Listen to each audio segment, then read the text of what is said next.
فقہاء کرام نے اس حوالے سے بحث و مباحثے کیے ہیں۔ سورہ کی اہمیت،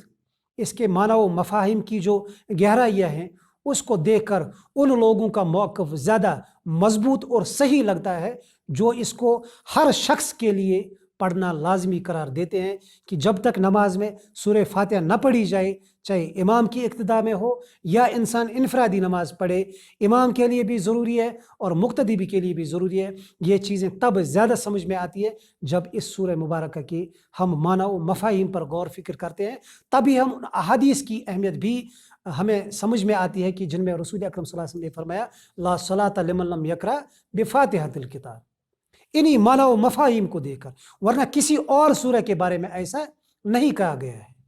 فقرؤوا ما تیسر معکم من القرآن، قرآن کا حکم ہے، لیکن رسول اکرم صلی اللہ علیہ وسلم نے تخصیص کی، سورہ فاتحہ کی، کیوں؟ تاکہ ایک بندے کے ذہن میں ہمیشہ یہ مستحضر رہے کہ میں بندہ ہوں، میں کسی ہستی کے سامنے ہوں جس کے سامنے میں نے اپنے جبین نیاز جھکائی ہے، جس کے سامنے میں نے دست سوال دراز کیا ہے۔ بندے کو یہ احساس ہونا چاہیے، بندے کو یہ فکر ہونی چاہیے، بندہ شعوری طور سے اس دعا کو جتنی بار دہرائے گا اللہ تعالیٰ کی بارگاہ میں اتنی ہی زیادہ رحمت کا مستحق ہو جائے گا۔ جب ہم نے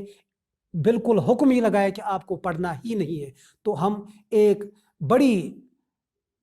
انسانیت کی ایک عظیم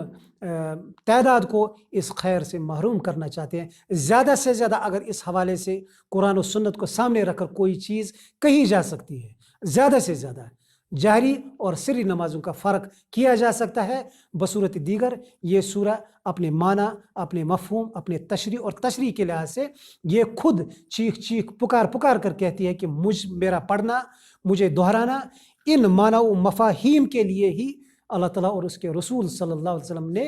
لازمی قرار دیا ہے۔